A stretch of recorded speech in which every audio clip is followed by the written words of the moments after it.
The air in the grand ballroom of the Pierre Hotel doesn't just circulate, it judges. It was an atmosphere thick with the scent of money, a mixture of Chanel No. 5 and ruthless ambition. For Audrina Rowe, it was the smell of a life she had been brutally ejected from. She stood near a marble column, a ghost at the feast, watching her ex-husband Preston Vanderbilt III charm the city's elite. His new fiancée, a diamond-draped piranha named Bianca DuMont, spotted her and whispered to her friends. A wave of condescending smirks rippled through the crowd. They saw a forgotten woman, a social relic. What they didn't know was that in less than an hour, a dead man's final wish would detonate a bomb in the center of this gilded room, and Audrina Rowe was standing at ground zero. The invitation had arrived on a Tuesday, a stark slash of obsidian cardstock, amidst the usual junk mail and bills that constituted Audrina's new life. It was heavy, the kind of paper that felt like it was milled from money itself. The embossed silver lettering announced the annual Starlight Gala for the Arts, an event she knew all too well. It was the glittering jewel in the crown of New York's high society, a night of performative charity where fortunes were pledged and reputations were made or broken. Her first instinct was to burn it. The gala was Preston's world. It was the stage upon which he had paraded her for 5 years of their marriage, a tastefully dressed accessory to his burgeoning financial empire. Then it was the stage where he had soft-launched his affair with Bianca DuMont, letting the society photographers capture their accidental moments of intimacy while Audrina was at home naively believing he was working late. The divorce had been a quiet, brutalist affair. Preston's lawyers, a pack of polished sharks from Skadden Arps, had systematically dismantled her life, arguing that her contribution to the marriage was negligible.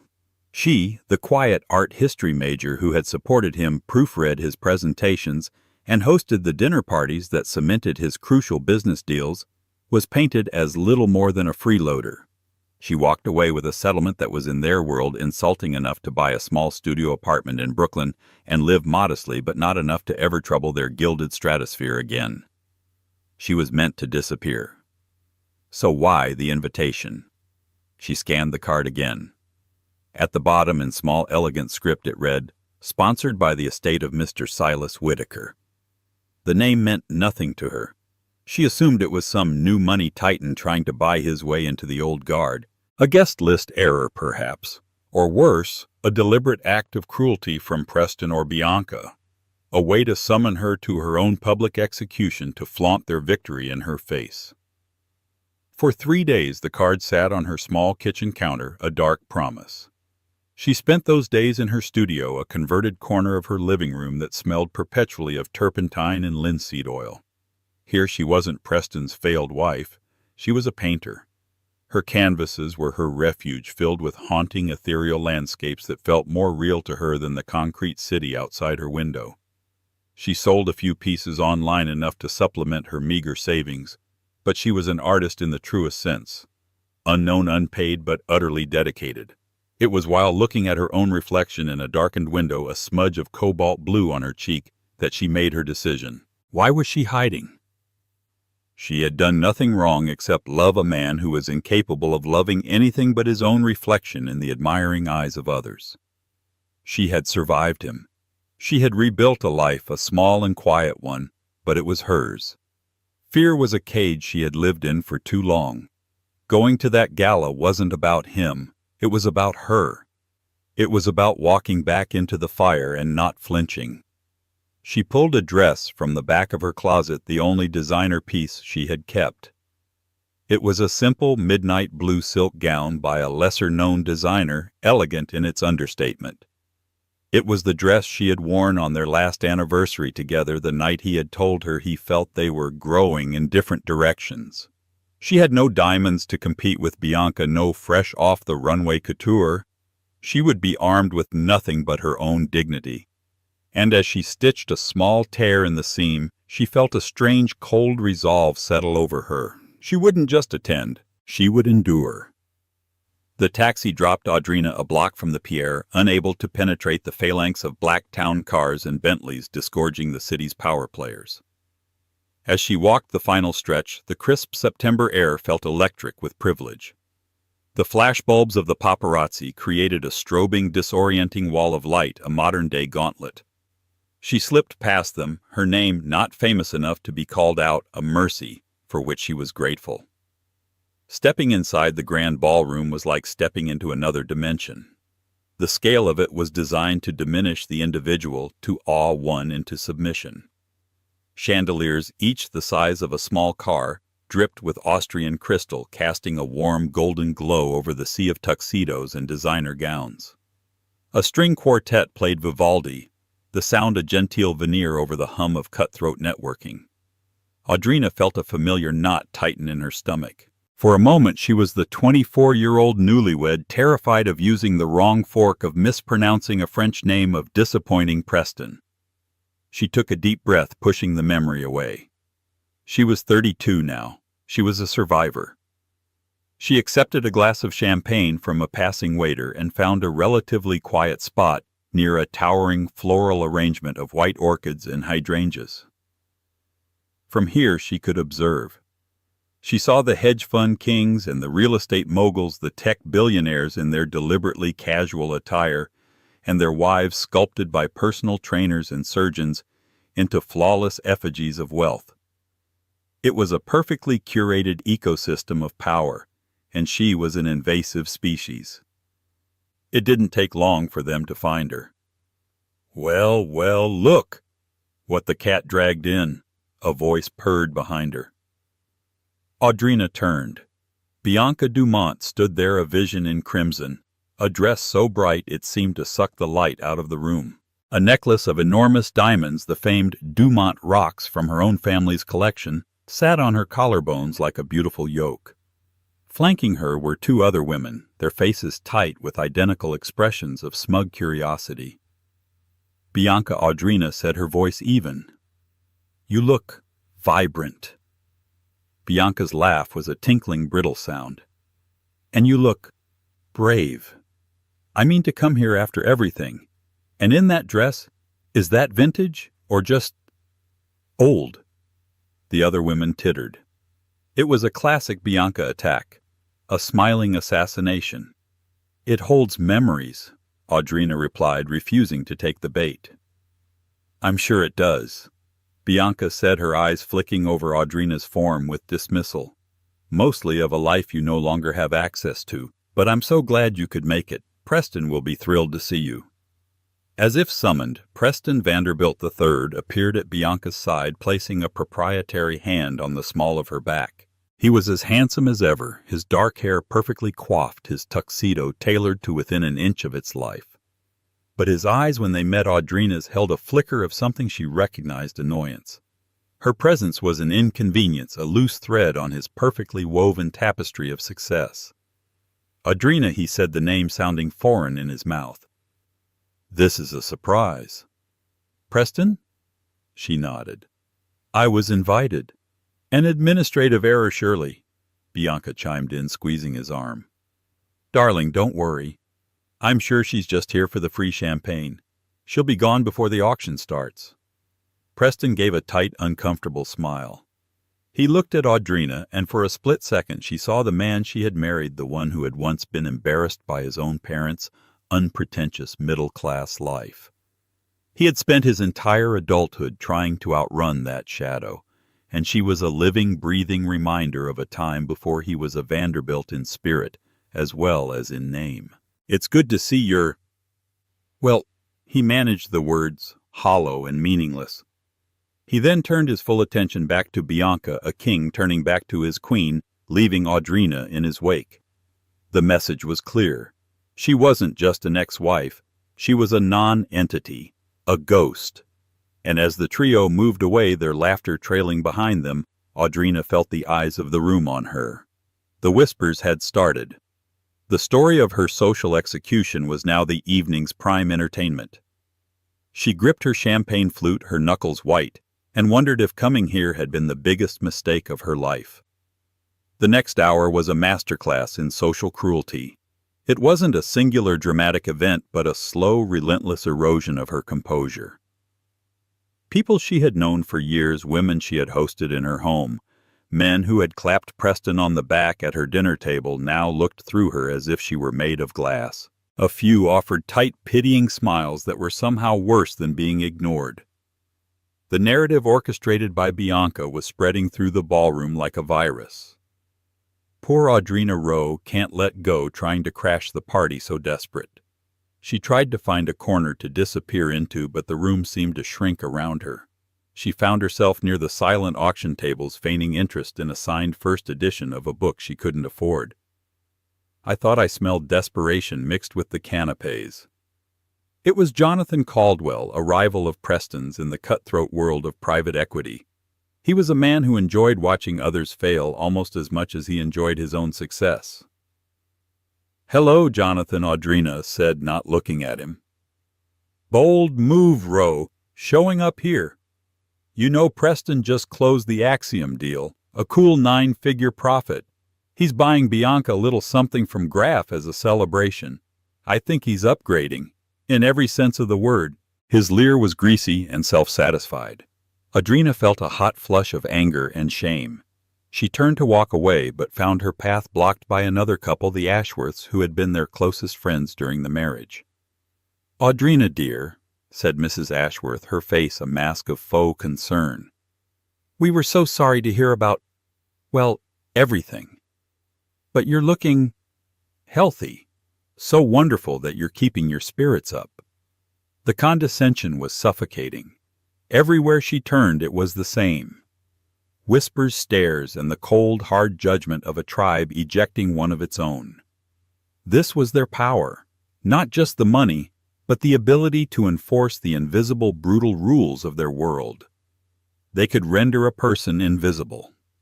The true nadir of the evening came just as the guests were being called to their tables for dinner.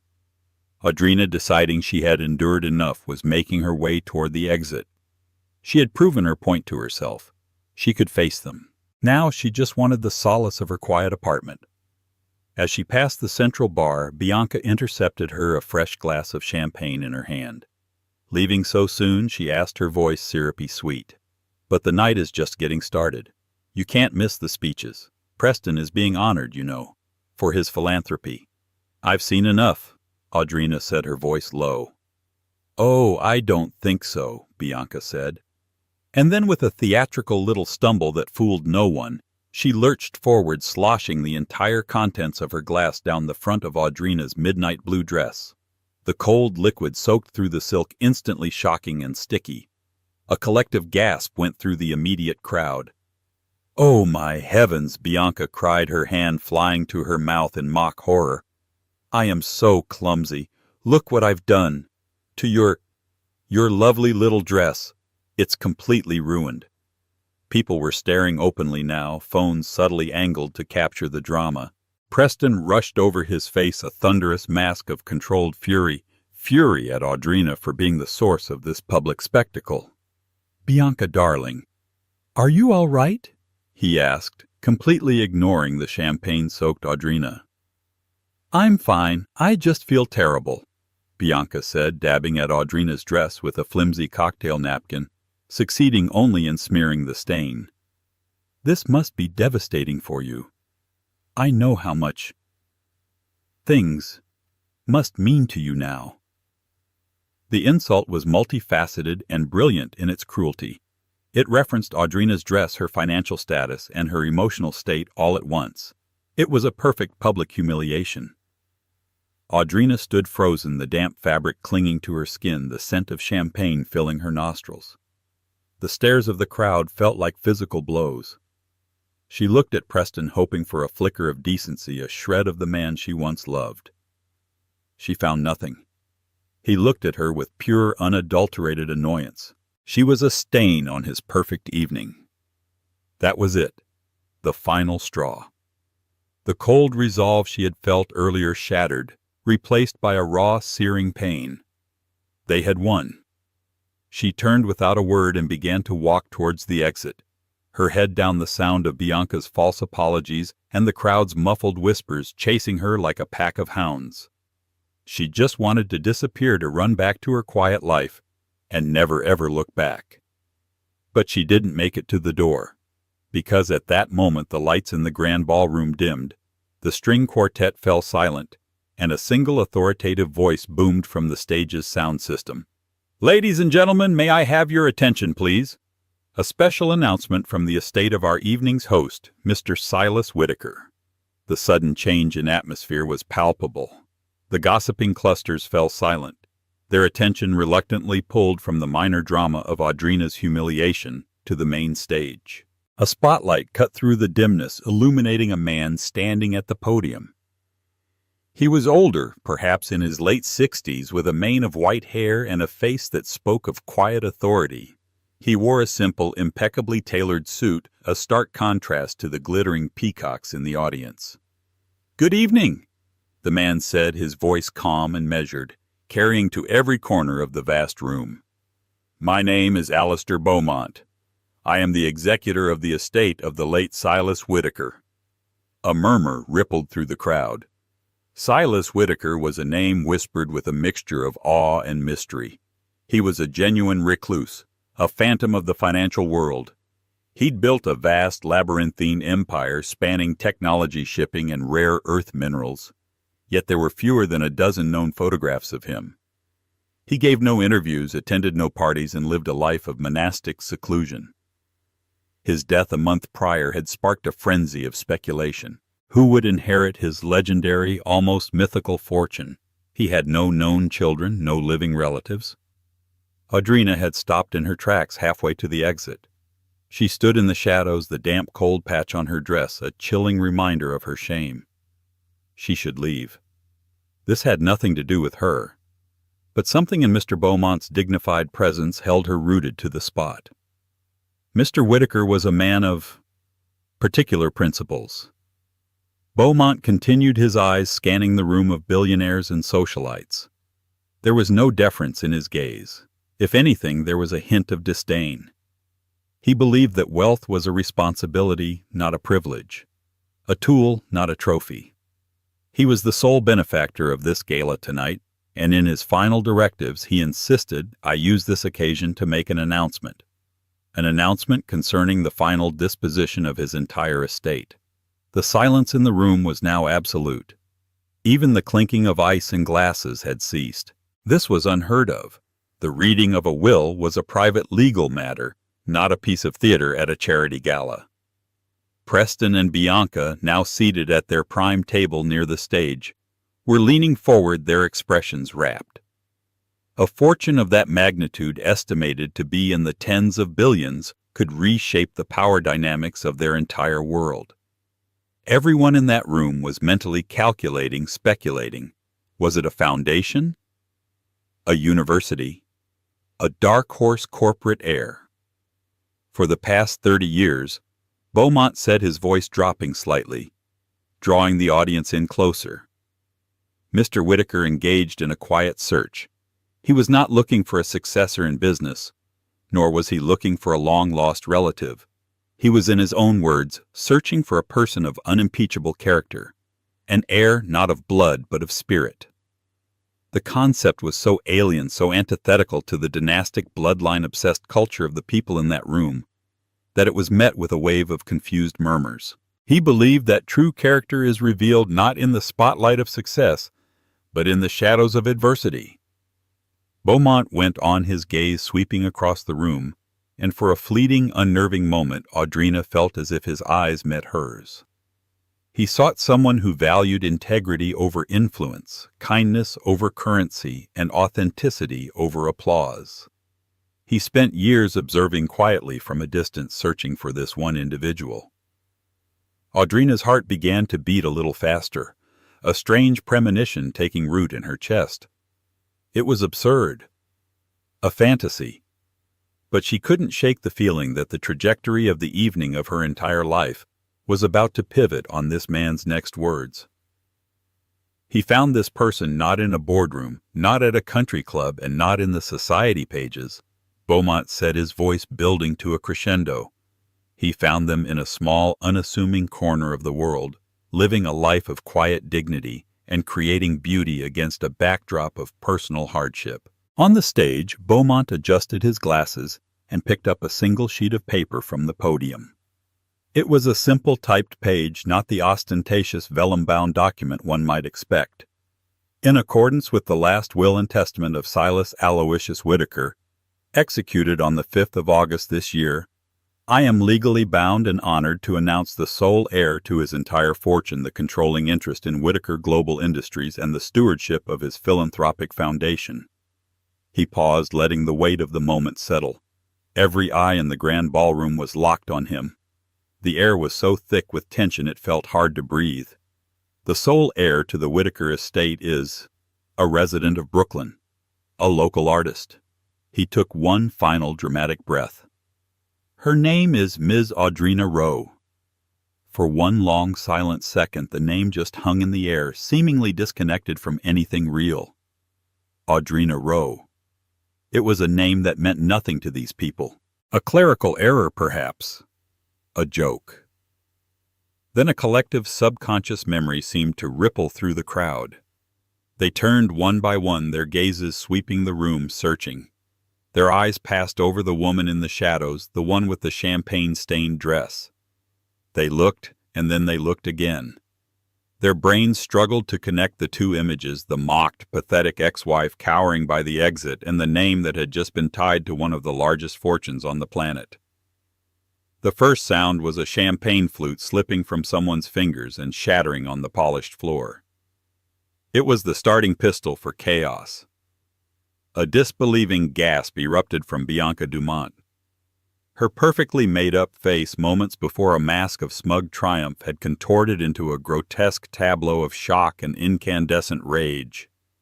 Her mouth opened and closed, but no sound came out. Preston Vanderbilt III simply froze. The blood drained from his face, leaving him a waxy pale gray. His eyes, wide with utter disbelief, were locked on Audrina. He looked as though the floor had vanished from beneath his feet, plunging him into an abyss. The Axiom deal, the Graf necklace, his entire carefully constructed world, it all seemed to shrink into pathetic insignificance in the face of this incomprehensible reality. Audrina felt as if she'd been struck by lightning. Her mind was a roaring white noise of confusion. Silas Whitaker, an artist. Me. It made no sense. It was a dream, a hallucination brought on by the stress and humiliation of the evening. She felt 100 pairs of eyes on her, but they were different now. The pity and scorn were gone, replaced by a potent cocktail of shock, awe, and raw, naked envy. Mr. Beaumont on stage seemed oblivious to the pandemonium he had unleashed. He simply folded the paper, placed it in his breast pocket, and said, "My associates will be cordoning off the west exit for Ms. Rowe. Thank you for your time." The spell broke. The press, who had been confined to a roped-off area, surged forward, their cameras flashing like a violent electrical storm. Shouts echoed through the ballroom. Ms. Rowe, over here." "Audrina, how did you know him?" "What are you going to do with the money?" Men in dark suits, presumably. Beaumont's security materialized around her, forming a protective barrier. One of them spoke into his wrist. "Package is secure. Moving to extraction point." From across the room, Preston finally snapped out of his trance. He stumbled from his chair, pushing people aside, his face a desperate pleading mask. "Audrina," he yelled, his voice cracking. "Audrina, wait! We need to talk." Bianca grabbed his arm, her nails digging into the fabric of his jacket. "Preston, what are you doing?" she shrieked, her voice shrill with hysteria. "Don't you dare go to her!" But Preston shook her off, his eyes fixed on Audrina with a desperate intensity she had never seen before. He was looking at her, really looking at her for the first time in years. But he wasn't seeing her. He was seeing Whitaker Global Industries. He was seeing a seat at a table so high and mighty it made his own look like a child's stool. Audrina just stared at him, her mind slowly beginning to process the tectonic shift that had just occurred. The man who had allowed her to be humiliated, who had watched bored as his fiancée symbolically spat on her, was now fighting his way through a crowd to get to her. The irony was so profound it was almost sickening. One of the security guards gently touched her arm. "Ms. Rowe." "This way, please." She allowed herself to be guided through the throng of stunned, gawking faces. She saw the Ashworths, their jaws agape. She saw Jonathan Caldwell, his smug leer replaced by a look of slack-jawed astonishment. They were all looking at her as if she were a celestial event, a solar eclipse they couldn't possibly comprehend. As she was whisked through the west exit and into a quiet marble-lined corridor, she took one last look back into the grand ballroom. It was a scene of utter chaos, a world turned upside down.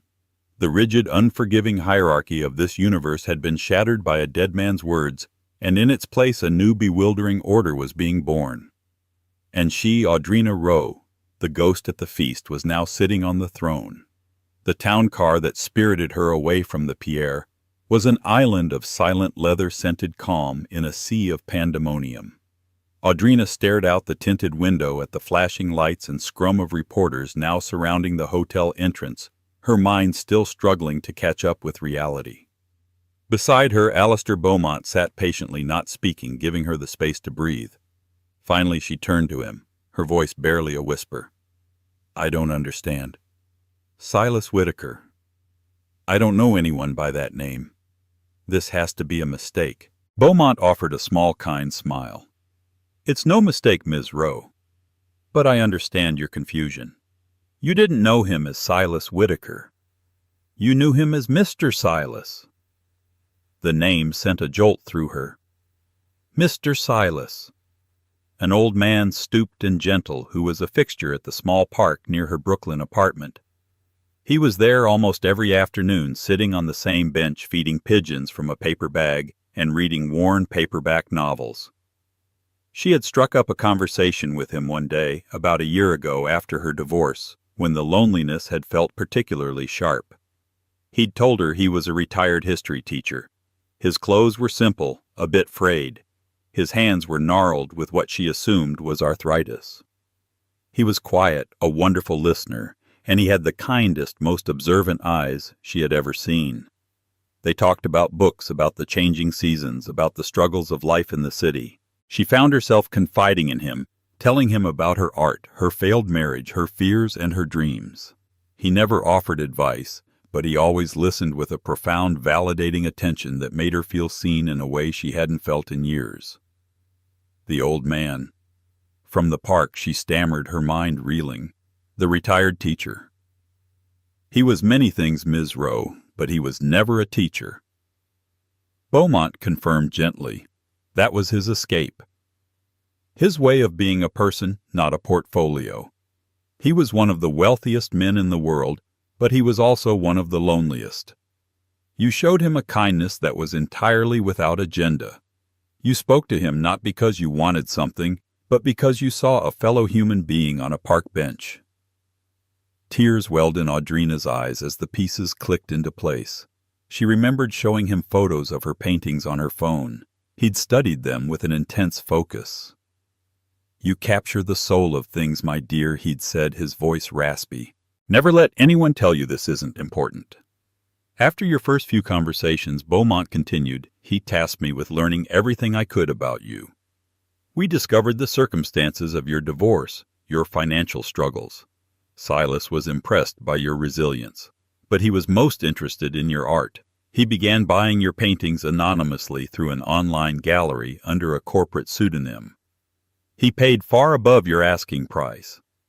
The larger sales you made over the past year, they were all to him. He owned 17 of your canvases. He called them his windows to integrity. Audrina thought of the unexpected sales that had kept her afloat, the ones that had given her the hope to keep painting. It had been him all along. He had been her silent patron, her secret guardian angel. The car pulled into the private garage of a towering skyscraper on Park Avenue. This was Mr. Whitaker's primary residence, Beaumont explained as they rode a private elevator that opened directly into a breathtaking penthouse apartment.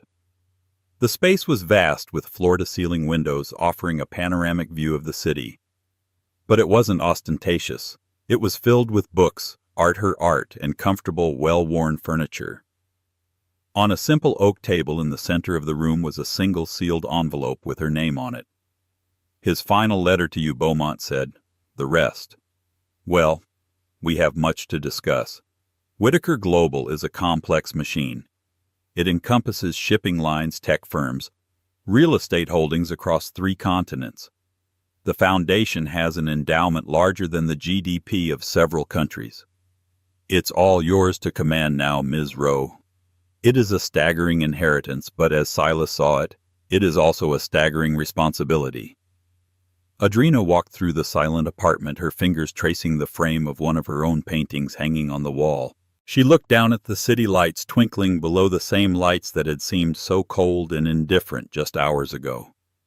She thought of Preston desperately clawing his way up this very ladder, only to have her, the woman he had discarded, dropped onto the very summit from an unimaginable height. This wasn't just money. It was power. It was a legacy.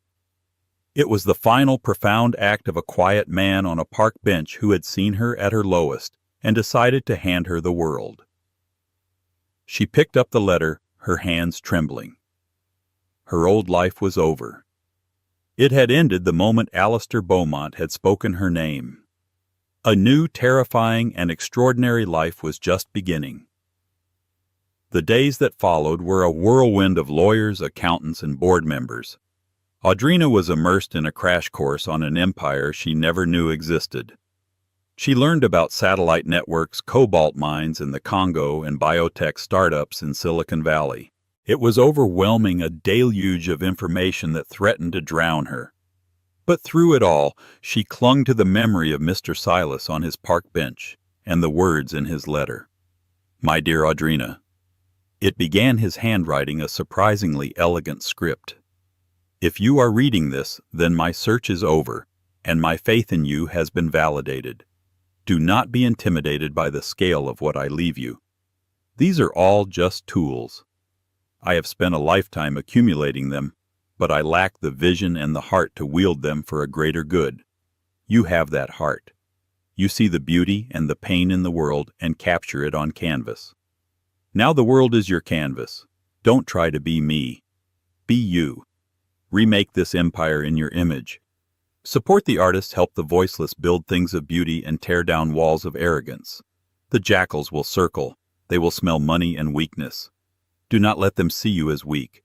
Your kindness is not a weakness. It is your sharpest weapon. Be brave." His words became her mantra. She started making decisions, small at first, then larger. She diverted a fraction of the foundation's annual budget, a sum still in the hundreds of millions, to create the largest arts grant in the world for struggling unknown artists. She instructed the board of Whitaker Global to begin a review of their Congolese mining operations, with a new mandate prioritizing worker safety and environmental impact over quarterly profits, causing a minor panic on Wall Street. She was no longer the timid woman from the gala. Power, she was discovering, was a suit of armor. The world no longer looked through her. It watched her every move with bated breath. About a week after the announcement, her assistant, a concept she was still getting used to, informed her that a Mr. Preston Vanderbilt III was in the lobby, begging for 5 minutes of her time. Curiosity piqued, she agreed to see him. She received him not in a formal office, but in the main living area of the penthouse, where one of her largest paintings, a landscape of a storm gathering over a calm sea, now hung. Preston entered, and the change in him was startling. The arrogance was gone, replaced by a desperate, cloying humility. He was holding a bouquet of roses that looked absurdly small in the vast room. "Audrina," he said, his voice thick with emotion, "you look incredible. I always knew you had this in you." Audrina simply looked at him, her expression unreadable. "You have 5 minutes, Preston." He faltered, then launched into a pathetic, pre-rehearsed speech. "I was a fool, Audrina, a blind, arrogant fool. I was so caught up in that world, the pressure, the expectations. I lost sight of what was important. I lost you. Seeing you that night, even before the announcement, I realized the mistake I had made. Bianca and I, we're finished. It was always you." He took a step closer. "We were good together. We can be again. Think of what we could do, you and I, your vision, my experience. We could be the ultimate power couple." Audrina listened to his words, and she felt nothing. No anger, no pain, not even pity. It was like listening to a broadcast from a distant, irrelevant planet. He hadn't changed. He was just a chameleon changing his colors to match the most powerful thing in the room. Before it was Bianca's family money. Now it was her. When he was finished, she finally spoke, her voice quiet but laced with steel. "You're right about one thing, Preston. You were a fool, but not because you lost me. You were a fool because you never saw me in the first place. You saw a prop, a reflection, a stepping stone. That night at the gala, you gave me a gift. You showed me with perfect clarity exactly what my life is not and who I am not." She walked to the window, looking out at the city below. "Your 5 minutes are up. Please see yourself out. And tell your friends the Ashworths and the Caldwells and the rest of them not to bother calling. My world is not for sale and access to it cannot be bought." He stood there, stunned into silence, the roses dangling from his hand. He had come expecting to negotiate, to manipulate, to find a way back in. He was confronted with a closed door, a woman who no longer needed anything from him, not even an apology. After he was gone, Audrina stayed by the window for a long time. The city sprawled before her, a kingdom of glass and steel. It had been the site of her greatest humiliation and her most unbelievable triumph. She was no longer Audrina Rowe, the failed wife. She was not yet the titan of industry the world expected her to be.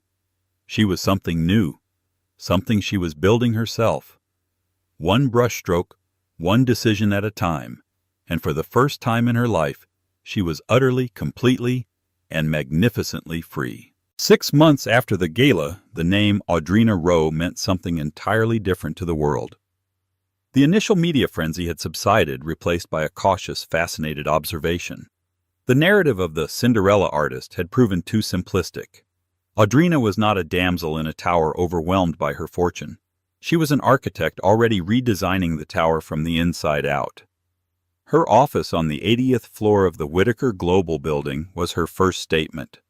She had stripped away the heavy mahogany and dark leather of Silas Whitaker's era, replacing it with light oak clean lines and vast open spaces. The walls were a gallery of works by the inaugural recipients of her Momentum Arts Grant, bold, challenging pieces from artists who a year ago had been struggling in obscurity. It was less a corporate headquarters and more the world's highest art studio, a place where creativity and commerce were forced to coexist. Audrina herself had changed. The diffidence was gone, replaced by a quiet, unshakable authority. She moved with purpose. Her voice was calm, but her words carried the immense weight of her new position. She hadn't adopted the severe power suits of her female counterparts. Instead, she favored elegantly tailored dresses in deep colors.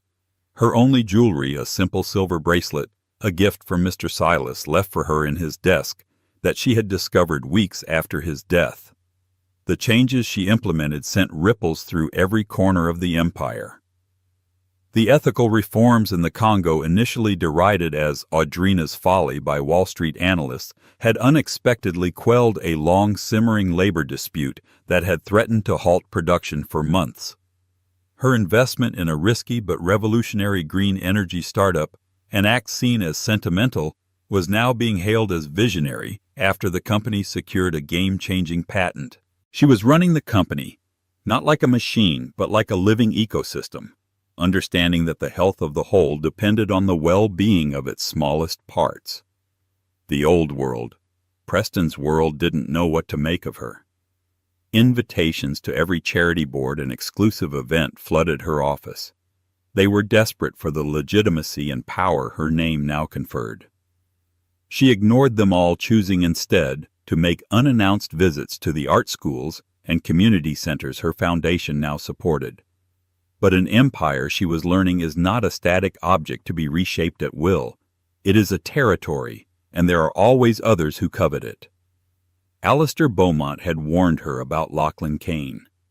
Kane was a corporate predator of the old school, a man who saw companies not as entities to be nurtured, but as carcasses to be stripped for parts. He had been circling Whitaker Global for years, waiting for the old man to die, believing the company would be left in a state of chaos ripe for a hostile takeover. Audrina's appointment had been a shocking, infuriating obstacle to his ambitions. And Lachlan Kane did not suffer obstacles gladly. He requested a meeting and Audrina granted it, holding it in her office. When he walked in, he was exactly as Beaumont had described, impeccably dressed with a predator's smile and eyes that appraised everything for its monetary value. "Ms. Rowe," he began, his voice a smooth, condescending purr, as he took in the art on her walls. "An eclectic decorator. I trust you're enjoying your new role." "It's fulfilling, Mr. Kane," Audrina replied, gesturing for him to sit. "What can I do for you?" "Let's be direct," he said, leaning forward, his smile tightening. "You are an artist, a person of sentiment. I am a businessman. This world," he gestured around the vast office, "is not your world. It's a brutal, unforgiving game. You are in over your head." He laid out his proposal. It was a buyout skillfully packaged as a rescue mission. He would take the burden of Whitaker Global off her delicate shoulders, leaving her with a generous cash settlement and full control of the philanthropic foundation. "You can focus on your art on giving money away," he said patronizingly. "Leave the difficult business of making it to people like me." Audrina listened without interruption, her hands resting calmly on the table. She let him talk for 10 full minutes, letting him lay all his assumptions, all his contempt on the table. He saw her as a naive girl who had won the lottery, someone who would be easily intimidated. When he finally finished, a smug, expectant look on his face, she offered him a serene smile. "Mr. Kane," she said, her voice soft but clear. "You're right. I am an artist. And as an artist, I've learned a few things. I've learned how to see the true color of a thing even when it's hidden under layers of varnish. I've learned that a structure with a rotten foundation will eventually collapse no matter how beautiful the facade. And I've learned the value of a blank canvas." She leaned forward, her smile fading, replaced by an intensity that made him blink. "I have read the file on you. All of them. I read about your takeover of Omnicorp in 2018 and how you stripped it of its assets, fired 3,000 employees, and walked away with $1 billion, leaving a dead company and a ruined town in your wake. I also read about your failed attempt to acquire Titan Industries and how you were outmaneuvered because you underestimated their new CEO, believing her to be too sentimental because she invested in research and development." Lachlan Kane's face had lost its color. "This is business," he hissed. "No," Audrina corrected him. "That was your art form, vandalism on a corporate scale. But you will not be vandalizing this canvas." She paused, letting the silence stretch. "I rejected your offer before you even walked in this room. In fact, I have a counter-proposal." She slid a tablet across the table. On the screen was the press release set to go public in 30 minutes. "The Whitaker Foundation," Audrina said coolly, "has just completed the acquisition of a 51% controlling stake in Argentus Logistics. As I'm sure you know, Argentus holds the exclusive transport contracts for nearly all the raw materials your own businesses rely on. They were struggling much like Omnicorp was. But instead of stripping it, we're going to invest. We're going to rebuild it. And we are going to honor all existing contracts. Under a revised pricing model, of course. One that reflects a more ethical partnership." Lachlan Kane stared at the screen, then at her, his face a mask of disbelief and fury. She had not only blocked him, she had flanked him. Using her foundation, her sentimental wing, she had executed a move of surgical corporate precision, seizing control of his most critical vulnerability. He stood up his chair, scraping harshly against the floor. "You have no idea what you've just done," he snarled. "I think I do," Audrina said, her voice unwavering. "I'm protecting my inheritance. Mr. Whitaker didn't just leave me a fortune, Mr. Kane. He left me a fight. And I'm discovering I have a talent for it." After he stormed out, Audrina walked to the window. The fight was far from over. She knew she had made a powerful and ruthless enemy, but she felt no fear, only a quiet, thrilling sense of purpose. She looked down at the city not as a collection of buildings, but as a dynamic interplay of light and shadow. It was a complex composition, and she was no longer just observing it. She was learning how to paint. The weeks following Lachlan Kane's retreat were not quiet. He was a wounded predator, and he chose to fight not in the boardroom, but in the court of public opinion. A coordinated smear campaign materialized in the financial press. Anonymous sources quoted in columns by journalists, known for their attack dog style, painted Audrina as dangerously naive. The artist in the ivory tower. One headline blared, "Is Audrina Rowe trading billions in shareholder value for woke ideology?" Another asked. They called her acquisition of Argentus Logistics a reckless act of personal vengeance, a foolish gamble that put the entire Whitaker empire at risk. The campaign had its intended effect. The Whitaker Global stock, which had been stable, began to dip as nervous investors reacted to the narrative of an inexperienced emotional woman at the helm. This external pressure created fractures within the company itself. The board, composed mostly of men who had served under Silas for decades, grew restless. They had respected Silas's eccentricities because he had a 40-year track record of ruthless success. Audrina had a 6-month track record of philanthropy and one audacious corporate maneuver. The dissent was given a voice by Walter Jennings, a board member of 30 years and a staunch traditionalist. In an emergency meeting, he formally challenged her leadership. "Silas left you in charge to be a steward, Ms. Rowe, not a revolutionary." He'd said, his tone heavy with condescension. This move against Kane was personal, not strategic. "You've rattled the markets and made us look unstable. We need to divest from Argentus and reassure our shareholders." Audrina looked around the polished boardroom table at the anxious, skeptical faces. The old Audrina would have shrunk under their collective disapproval. The old Audrina would have questioned herself, her instincts. But that woman was gone. Instead of retreating, she decided to walk directly into the fire. She agreed to her first public interview not with a friendly lifestyle magazine, but with Nina Sharma, the host of CNBC's The Crucible, a journalist renowned for her sharp intellect and for making powerful CEOs squirm. When she walked onto the television set, she felt a sea of eyes on her, just like at the gala. But this time she was not the subject of pity. She was the subject of intense, critical scrutiny. Nina Sharma began with a direct salvo. "Ms. Rowe, Wall Street is in an uproar. Lachlan Kane's camp accuses you of using Whitaker Global as a personal weapon. Your own board has expressed concerns. Are you sacrificing profits for a personal vendetta?" Audrina met the journalist's gaze, her calm a stark contrast to the high-stakes atmosphere. "Thank you for having me, Nina. What Mr. Kane's camp calls a personal weapon, I call a strategic defense. Mr. Whitaker built an empire, but he didn't build a fortress. It was vulnerable to predators like Mr. Kane, who see great companies as nothing more than assets to be stripped and sold. My acquisition of Argentus Logistics wasn't an attack. It was the construction of a necessary wall. It ensures the stability of our supply chains and insulates us from the kind of corporate vandalism Mr. Kane is famous for." Nina Sharma was unfazed. "A very expensive wall. Critics say this is the action of an activist, not a CEO. They say you don't have the experience to be running a company this complex." "I'm not a traditional CEO." Audrina conceded a move that surprised the anchor.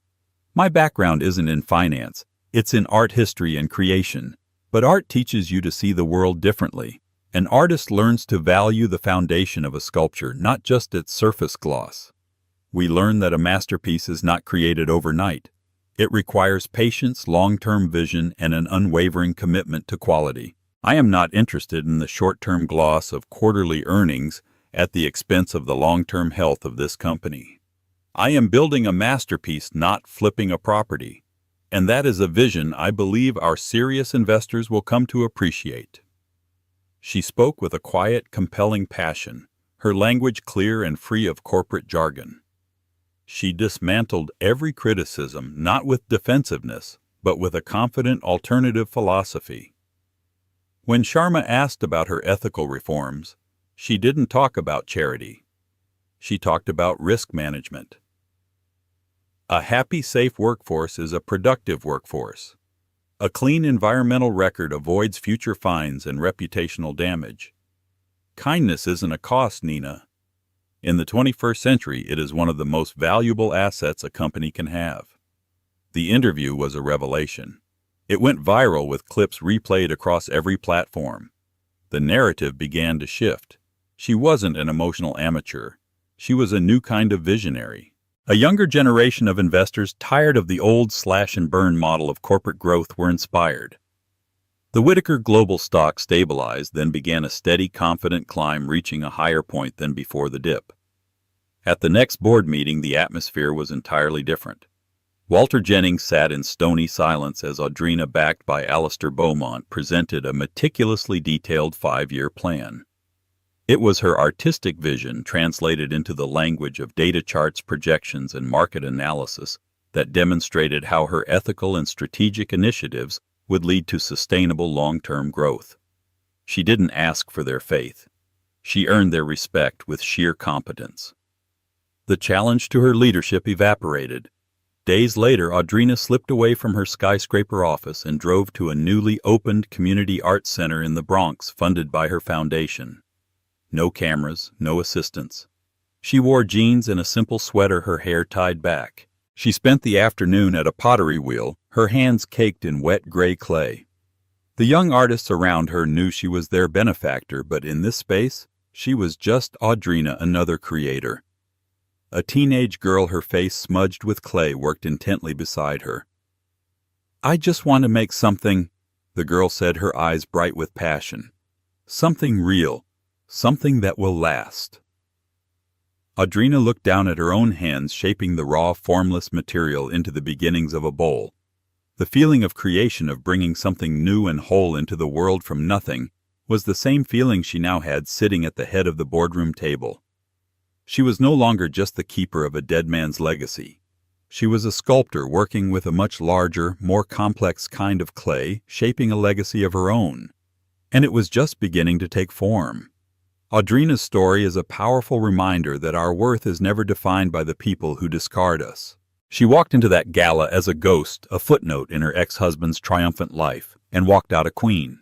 It wasn't just about the money, it was about the vindication. It was the universe affirming that her quiet strength, her hidden talent, and her resilient heart were more valuable than all the shallow glamour in that ballroom. Her journey from a humble Brooklyn artist to a global powerhouse proves that the greatest comebacks are forged in the fires of humiliation, and sometimes the quietest person in the room is the one with the most power. What would you do if you were handed that kind of power overnight? Do you believe in karma, that people eventually get what they deserve? Let us know your thoughts in the comments below. If this story moved you and you want to hear more incredible real-life dramas, please hit that like button, share this video with someone who needs a dose of inspiration, and don't forget to subscribe to our channel for more stories that will leave you breathless. Thank you for listening.